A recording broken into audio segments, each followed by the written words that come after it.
I suppose the big question is if it was that bad, why did he get in the ring in the first place?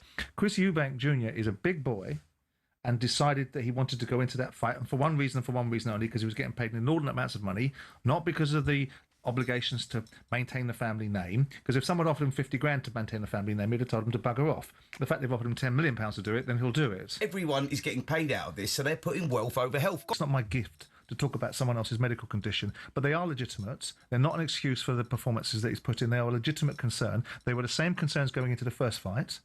So they were there. They've been there, this underlying condition, prior to the first fight.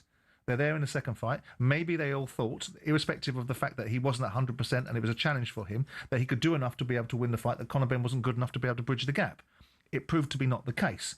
He wasn't, clearly he wasn't well enough, strong enough and physically capable enough to deal with the onslaught that Conor brought into that particular fight and the challenge that he had. But he didn't get knocked out. No, but he lasted the 12 rounds. Yeah, he did. But to be fair, he looked like he was walking on stilts from the moment he got in the ring. The coordination wasn't there. The timing wasn't there.